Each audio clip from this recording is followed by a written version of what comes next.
Oh, crystal ball, how can I buy a house? Son of a gun. Opportunity versus adversity: the revolution, reaction, and reform of American homeownership accessibility. The American dream is multifaceted, from access to viable work and financial security to quality education and general safety. These elements of life are supported by secure housing and homeownership.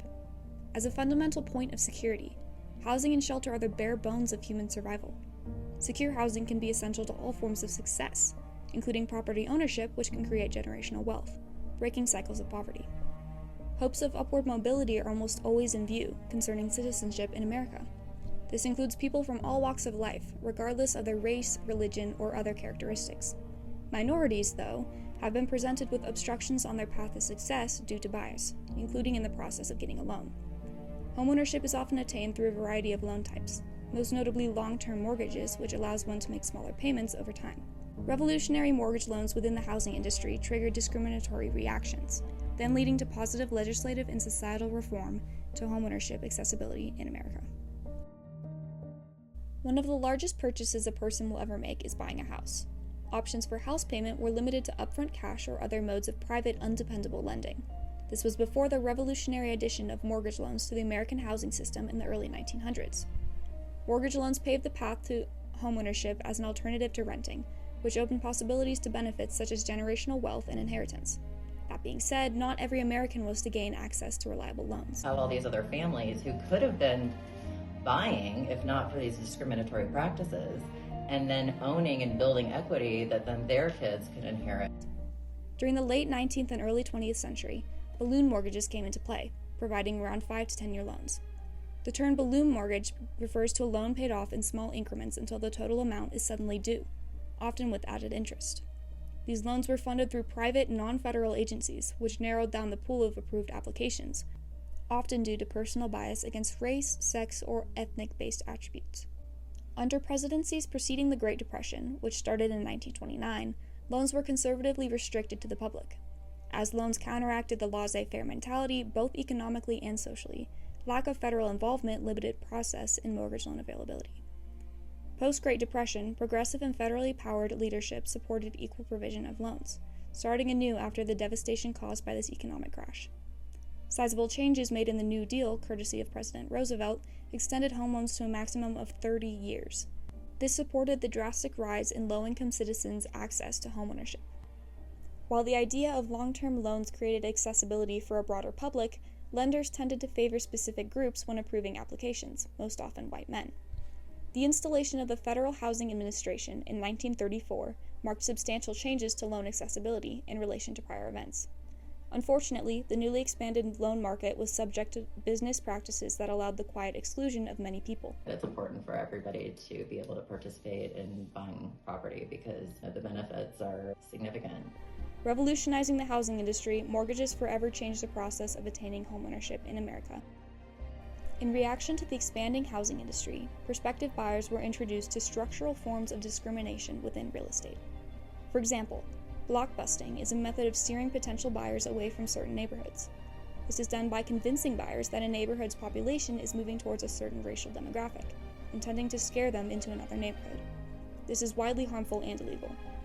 Similarly, residential security maps or redlining justified larger corporations' acts of bias. This was done by segregating areas and selecting which ones were considered reasonable for loan provision. Though originally used to ensure that loanees were credible, this method quickly turned to prejudice against minorities. As these practices were implemented, the possibility of generational wealth for minority lineages became rare. Even the great-grandchildren of property owners from the 1940s, which were commonly secured through mortgage loans, would currently be benefiting from their ancestors' investments. Without access to homeownership acquisition in the first place, generational wealth was vastly restricted to white families. Another form of discrimination appeared when suburban housing became a widely desired style of living during the 1950s and 60s. We moved into an all-white neighborhood, which was, literally all white.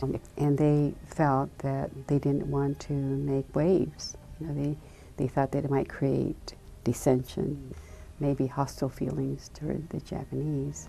Levittowns, or quote-unquote ideal suburban neighborhoods, were then brought to the housing scene. William Levitt, original founder and maintainer of these neighborhoods, contributed to sheer segregation by solely allowing white people to live in Levittowns. Why did you select Levittown to live? We were looking for a place to buy a home, and we understood that it was going to be all white, and we were very happy to buy a home here. Lower quality neighborhoods, built specifically for people of color, were placed outside or away from these areas. Levittowns were similar to loan companies because all kinds of people were interested, but were then unable to participate. This displays a common inequality that took place in the housing industry during this reactive period. Other events and legal cases, such as the Reed versus Reed case of 1971, prompted acts and legal policies to stop further discrimination. This case took place in Idaho, where a divorced couple, Sally and Cecil Reed, ended up in a legal battle over their deceased son's estate. Conflict arose shortly thereafter due to the unconstitutionality of the Idaho court rejecting Sally's application for administrator of the estate. To directly quote the Idaho state law at the time, of several persons claiming and equally entitled to administrator, males must be preferred to females. Though Sally was equally as qualified, including her education and other defining factors, Cecil was to gain the estate due to his gender. The court relied on an 1864 statute that blatantly favored the male, though it was argued on the side of Cecil that this favorability was enforced to speed up the process of the hearings, rather than to discriminate against women. Ruth Bader Ginsburg co-authored the winning briefing associated with the Reed versus Reed case. People like Bader Ginsburg propelled this movement towards legal equality for women and minorities by contributing to notable cases.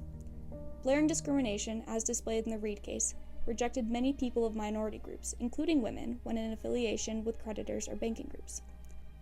These discriminatory reactions within society and government were products of the revolution behind mortgages.